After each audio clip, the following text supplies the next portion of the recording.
फागुन 21मा जुन निर्वाचन हुन गइरहेको छ नि सुशीला कार्की नेतृत्वको अन्तरिम सरकारले, के यो चुनाव हुन्छ जस्तो लाग्छ यहाँलाई? यो चुनाव नै गराउने हो, यही संसदको चुनाव गराउने हो भने यो विघटन गर्नेको यत्रो चाहिँ आन्दोलनको कुनै औचित्य नै हुँदैन। त्यस कारणले त्यो के गरे त, जब संसद नै यही छिरै थियो नि, यही संसद गराउने हो भने के जरुरत थियो र?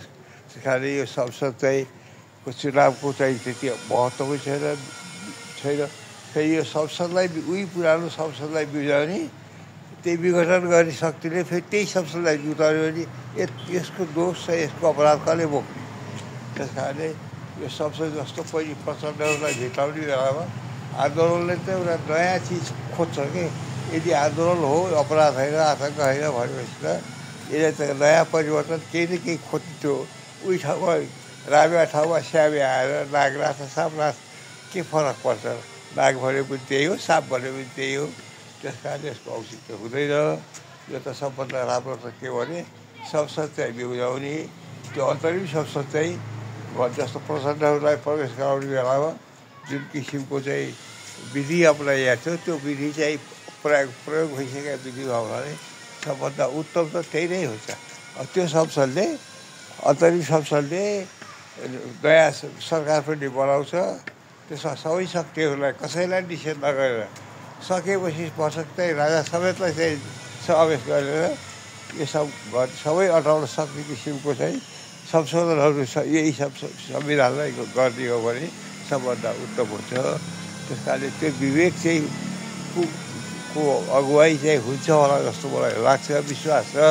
यो 6 महिनाको लागि यिनीहरूलाई त के छ भने आइहाले पुराना रिटायर्ड चाहिँ जागिरीहरू, अब तिनीहरूले त यो जस्तो तस्तो भए पनि संसदलाई जिम्मा लगाएर भाग्न खोजिराखेको हो। यो कुनै जिम्मेदारी वहन गर्न खोजेको छैन। यत्रो आन्दोलन भएको छ, जिम्मेदारी लिन कोही तयार छैन। उही पुर्याउनै उसमा रमाउन खोजिरहेका छन्। त्यसले गर्दाखेरि इतिहासमा चाहिँ यो सबभन्दा चाहिँ यो बच्चाहरूले कागजको घर गराउने, भत्काउने, तासको घर बनाउने भत्काउने जस्तै कुरा हो। त्यस कारणले यो चाहिँ हुनु हुँदैन। अन्तरिम चाहिँ सरकार चाहिँ संसद यही संसदलाई बिउजाएर यो संसदमा नयाँ पुराना शक्तिहरूलाई बिठाएर उसैले चाहिँ चुनाव गराउन सक्छ। यही चुनावै यही हुने हो भने यसले चाहिँ केही दिनमा छिटो बाटोहरू अप्नाएर केही आवश्यक संविधानलाई संशोधन गरेर चुनाव गराउने हो भने त्यो चाहिँ वैधानिक हुन्छ, बलियो पनि हुन्छ। यो नत्र भने यो फेरि भोलि आएर जबरजस्ती फेरि उसलाई फाल्ने अब यो डर धाक त्रास देखाएर कुनै आउला, त्यस्तो विरुद्धमा फेरि हुँदैन भन्ने कुरा चाहिँ छैन।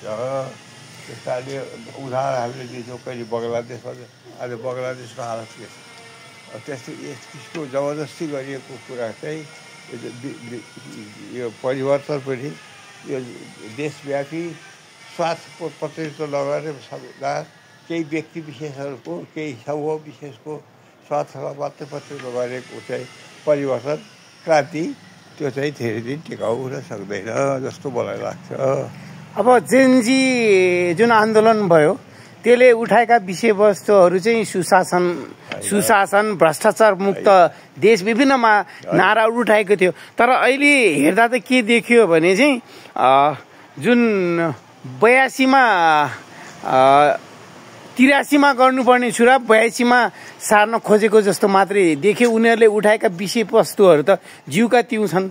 तसर्थ जेएनजीहरूले उठाएका मागहरू के भएको छैन र बिचमा जेएनजीहरू पनि यो सरकारबाट असन्तुष्ट छन्। हाम्रो हाइजेक गर्नुभयो सुशीला कार्कीको सरकारले भनिरहेछन्। अनि राजनीतिक परिदृश्यहरूमा चाहिँ अब यो जुन आन्दोलन थियो नि हजुर, यसलाई चाहिँ आफ्ना आफ्ना स्वार्थमा चाहिँ जस लिने खेलहरू भइरहेका छन्। भर्खरै समाचार प्राप्त भए अनुसार बालेन र रविका मिलनका कुराहरू पनि आइरहेका छन् र समग्र राजनीतिक परिस्थितिलाई मूल्याङ्कन गर्दा यहाँले कुन रूपमा देख्नु भएको छ?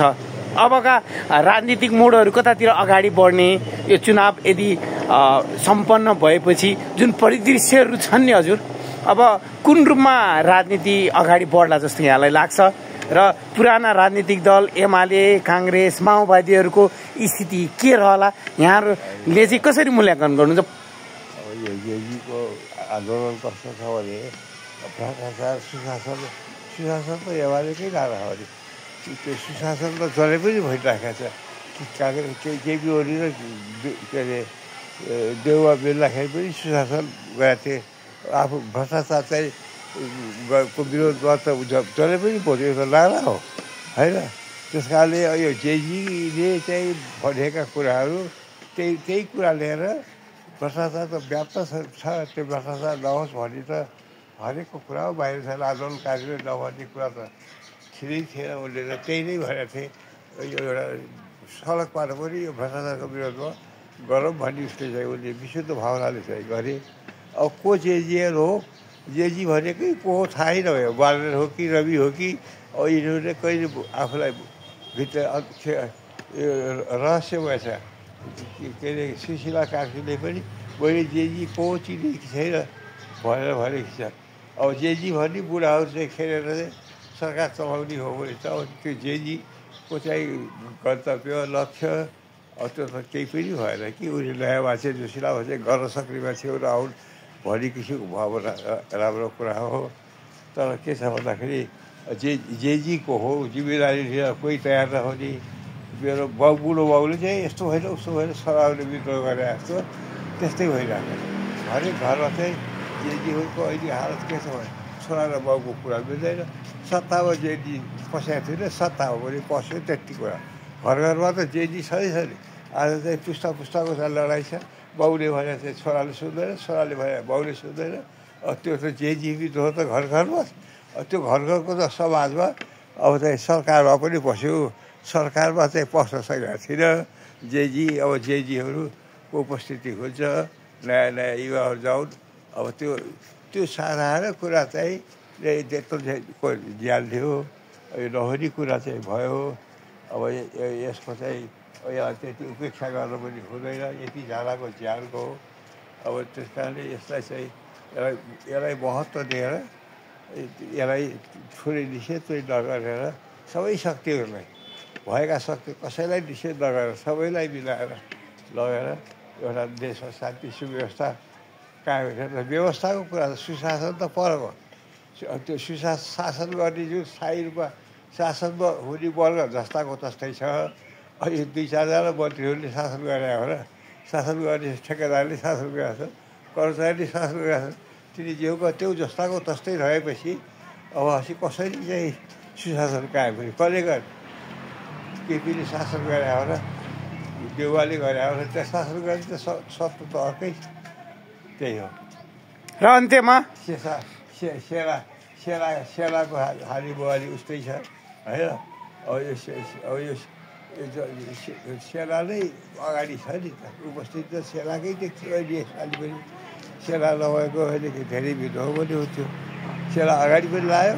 सेनाले चाहिँ के अरे आफ्नो उपस्थिति सामाजिक रूपमा उपस्थिति देखाउन सकेन कि शिवदरबारले अलिक आफ्नो स्वर। अब त्यो केपीहरूलाई तिनीहरूलाई हेलिकप्टर लगेर जाने कसले हराएर गरे हो र शिवदरबार कसले आनन्द दिनु पर्दैन। त्यस कारणले अलिकता चुकिया छ सबै छन्। अब पुरानो कुरा सम्झेर एकअर्कालाई उठा खाएर वाक्य पुग्दैन। अब सवाल चाहिँ कसरी हो? यति साह्रो बोलु गरिब बोलु। अब यो चाहिँ सबै नसफ्रेनी हो भने मतदाता भ्रष्टाचारी पैसा खाएर रक्सी खाएर भोट दिन्छन्। भोट दिने भ्रष्टाचारी, भोट दिने भ्रष्टाचारी। अब चाहिँ घर घरको चाहिँ हेर्ने हो भने सदाचारपट्टि गाह्रो छ।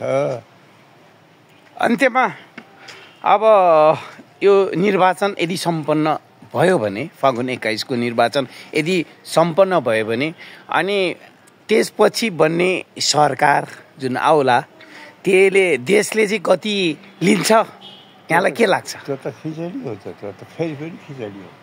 यस्तो सिस्टममा यस्तो खिचडी हुन्छ। खिचडी नभए पनि प्रचण्डले त्यत्रो प्रचण्ड भोट ल्याएर पनि धर्यो नि त। नेपाली काङ्ग्रेसले चाहिँ त्यत्रो भोट ल्याएर उसको अस्तित्व भएन नि।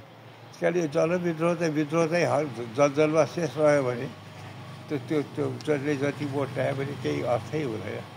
त्यो स्वस्थ चुनाव नै हुन सक्दैन किनभने हामीले देख्यौँ माओवादीको त्रासमा माओवादीले चाहिँ एकाल भोट पाएको हो अब काङ्ग्रेसहरूको चाहिँ उसमा पहिलो उसमा काङ्ग्रेसले ल्याएपछि त्यस कारणले यस्तै हो यो भोट मात्रै निर्णायक हुँदैन यदि छिटो परिवर्तन पाउने शक्ति चाहिँ छैन गरी यति सालमा सहन सक्दैन कि यत्रो चाहिँ परिवर्तन यत्रो चाहिँ क्रान्ति चाहिँ यत्रो उथलपुथल यत्रो हत्या यत्रो हिंसा हान्दी कसरी 17,000 उता मरेको पीडा बिर्सिया छैन अब फेरि चाहिँ पुरै चाहिँ त्यही हत्या त्यही हिंसाकै मार्गबाट हिँडियो भने अब देशको चाहिँ अस्तित्व नै के हो भन्ने किसिमको चाहिँ स्थिति भइसक्यो अब मान्छेलाई देश रहन्छ कि रहन्न भने यदि एक होइन भने देशको अस्तित्वको बारेमा शङ्का छ अब हाम्रै उमेरमा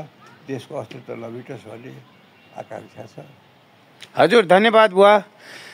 आशा गरौँ फागुन 21 को निर्वाचनपछि बन्ने सरकारले एउटा गति ल्याओस् र देश भ्रष्टाचार मुक्त सुशासन स्थापना गर्न सफल होस् र देशले एउटा गति पकडोस् यही कामना सिवाय अब हामी नेपाली जनताले अरू के नै भन्न सक्छौँ। धन्यवाद।